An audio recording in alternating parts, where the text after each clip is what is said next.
Hey guys, what is going on? My name's Tyler McNabb, and a lot of you guys have probably been waiting to hear this for a while, but this is my 400EX. So we got the old 400 back here in the garage, and also I'm back here in the garage. I haven't actually filmed a garage video, like actually working on stuff, and I checked since like August 6th, so it's been over 3 months. So for those of you who came to the channel originally for that stuff, I apologize. That back half, that last third of the race season was absolutely crazy. We were pretty much racing every other weekend for 3 months, and yeah, it was crazy. It was a good time. For those of you who love the racing content, you got plenty of it, and now the racing season is finally wound down, and we're gonna be in the garage a lot more. So for those of you who've been waiting on that kind of stuff, here we are. And for those of you who've been waiting on the 400, we got this thing back in the garage. So a couple quick updates.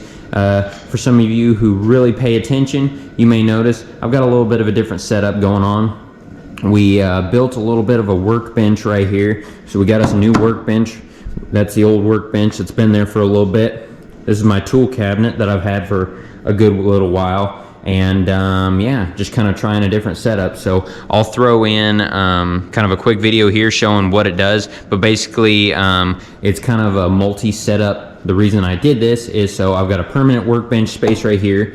I've got this workbench top that that I've used or whatever, and then this is a rolling tool cart essentially. So what I can do is I can go ahead and I can unlock the wheels. I can take that tool cart out, roll it out right here next to kind of in line with my red toolbox. And then I've got kind of a little work bay, and that also, you know, puts another little bit of workbench space for when I'm doing engine rebuilds this winter and that kind of stuff. And then when I need it to be stowed away, I can slide it right back underneath the old tool bench over here. So that's kind of how that works.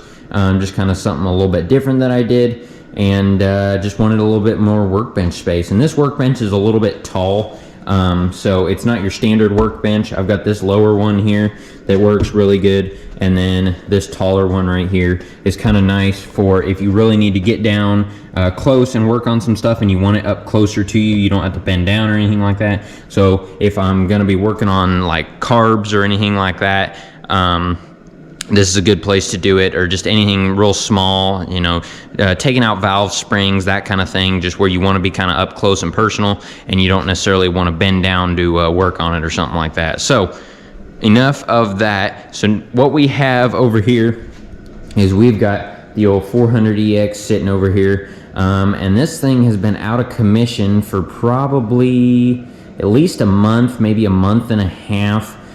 So it ended up out of commission at the last round of Extreme. I don't remember if I mentioned anything about it or not, but basically what we've got here is you can look down here on the side, and for those of you who know what a 400 or know about the 400, you will see I seem to be missing something here. I've got my clutch arm, but there's nothing connected to it. So unfortunately, what happened at the last round of Extreme is my hydraulic clutch blew. I'm trying to find it. I can't remember where I put it. Let me go find it real quick and I'll come back to you. Okay, I found it. And so basically what happened is I went to pull in the clutch. It was super hard to pull in. I couldn't figure out why. And so I pulled a little bit harder on the handle, and then all of a sudden the handle went straight to the bar with no pressure on it. So what ended up happening is I blew the line on it. I'm not sure, the focus isn't great on these, but hopefully you guys can see that. You can see where the braided line is broken. And so, yeah, it just busted right out. And so I'm pretty sure what actually happened is the seal inside of our slave cylinder here gave out, and it allowed fluid to get on this backside right here, which is normally just air. And so it essentially hydro-locked it when I went to pull in the clutch. And when it hydro-locked, I gave it a little bit more pressure, the line just blew out. And you may be thinking, well, how the heck did it blow out a braided stainless line? Well, this braided stainless line, this master cylinder, and this slave cylinder are all right in the neighborhood of, let's see, about 17 years old. I think it was put on this quad back in 2006 when the original when the second owner that I know built it. And so yeah, it's old, it's worn out, and so yeah, unfortunately she gave out, which means that this thing was basically useless, because you know, you can't really ride it without a clutch. Well, you can, but it's definitely no fun that way. So what we are going to do today is we're going to be replacing it. Unfortunately, I'm not going to be putting a hydraulic clutch back on it at the moment. It just wasn't in the budget. I didn't feel like spending an extra 300, you know, it was like the kit's like 350 bucks or something to put a brand new hydraulic clutch on it. And so you might be saying, well, why don't you just get a new line? Well, I need to get a new line, but I also need to get a new master cylinder because of how worn out this, or not master cylinder, slave cylinder, how worn out this was. And so by the time I got the line and the slave cylinder, is going to be like 200 bucks at that point. And so it's like, spend 200 bucks to replace that stuff, or spend 300 and some dollars to get a new kit. And so at that point, I'd just rather spend the 300 and some dollars, get an all new everything, master cylinder, slave cylinder line, the whole 9 yards. But like I said, don't really want to spend that at the moment. So what we have instead is we are going back to a manual clutch setup for this thing for the time being, just because it's a little bit cheaper and it'll do the job, especially since this isn't my race quad anymore. I'm just riding it for fun. It's kind of a practice quad. That's what we're doing. So luckily, my local shop, Ristler's Extreme ATV, had most of this stuff already in stock, so I just went ahead and picked this stuff up. The only thing he had to order was the actual Honda clutch bracket. So this is the clutch bracket that goes on your motor.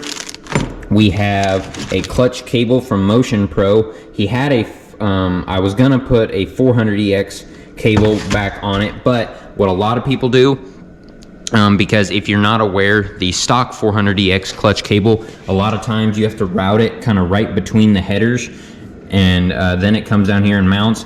And occasionally, if it's not routed just right, if it's not everything done perfect, it'll get on the header, it'll melt, and your clutch is then rendered useless. So what we have is a TRX 250EX 87, the year to be exact, clutch cable, and they are a decent amount longer. And so then what you can do is you can instead route the clutch cable down underneath the header and then come back up here to your clutch. So that's what we have for in terms of clutch. Then we've got a Moose Racing clutch perch, as well as a Moose Racing Shorty clutch lever. So gonna be slapping this stuff on. Like I said, it was just some good stuff that he had in stock. So if you're in the Brazil area or Terre Haute, you know, Greencastle, wherever relatively close, you need some parts, hit him up, because there's a good chance he keeps a lot of this OEM stuff in stock, as well as just some various aftermarket parts. So hit him up. He is actually the person I was talking about that built this quad. If you guys are new to the channel, he is the one that originally built this quad to the way it somewhat was. He put the A-arms and the swing arm and that kind of stuff on it, but that's not the point of this video. Sorry, I've been rambling all morning so far, so sorry about that. First garage video in a while. So what we're going to do is we're going to get these parts, we're going to get them on the quad, and yeah, it should be a pretty good morning. So let's quit talking and let's get right into the video.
Okay guys, well, we got the old clutch cable on and seems to be working. So we're gonna start it up and see if she goes into gear and, you know, takes off with the clutch. So bear with me, it's probably gonna take a second to start this thing. It's been probably a couple months at this point.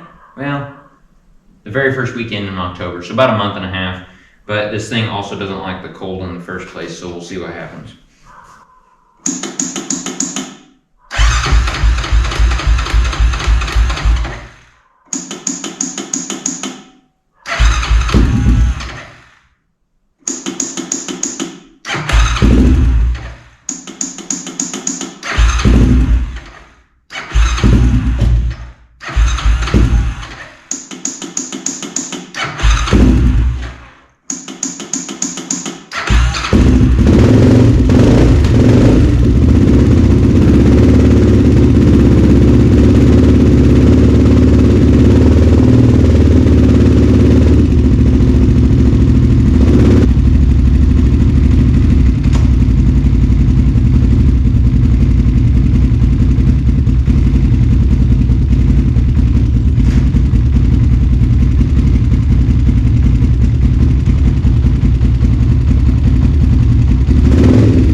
Okay guys, well there you have it. The old 400 is back up and going. So we've got our clutch. First and foremost, most obvious thing is, as you guys can guess, the clutch pull is much harder than it was. So that's kind of unfortunate, but like I said, since this isn't my race bike, it's just kind of a practice bike at this point, then yeah, it is what it is. So at some point I'll definitely get another hydraulic clutch for it because they are absolutely amazing. So at some point, but at this point, we're just gonna stick with the old manual clutch. So got her down here, got it all installed, ready to go, fired her up, and yeah, it took a couple times cranking over, but she did finally fire up. So since it's got that 450 carb on there, can't use a choke or anything, so yeah, that's why it does take so long to start. One thing I know people are probably going to bring up in this video is you may have seen something in the background. Dirt bike. That is not my dirt bike, FYI, so that's actually my buddy's, and yeah, I didn't buy a dirt bike, so that's my buddy's. He's keeping it here for a little bit. He's actually selling it today, and he's getting a different bike, but for anybody who was questioning, they saw a dirt bike in the background, yeah, that's what that was. So, not my dirt bike. Anyway, 400 is good to go, and yeah, ready for some winter riding. For the most part, there's probably some small things I'd like to do to it, get it kind of freshened up a little bit. At some point I'd like to do a full-on refresh of it, you know, tear it down, make sure everything's good, do an engine refresh. I'd like to get some different front shocks for this thing because the floats are nice, but they're just kind of a pain in the butt to deal with when you're talking about not a race quad, but just, you know, practice / recreational quad. So I'd like to do that at some point, but that's going to be a lot of money, so that's further down the line. But anyway, I want to thank you guys for coming and watching. I really do appreciate you all coming and watching the videos. Hopefully you guys have enjoyed my first garage video in a while, and seeing the old 400. Haven't seen it in a while, so seeing it for the first time in a while. So anyway, thank you guys for watching. I really do appreciate it, and I will see you guys in the next one.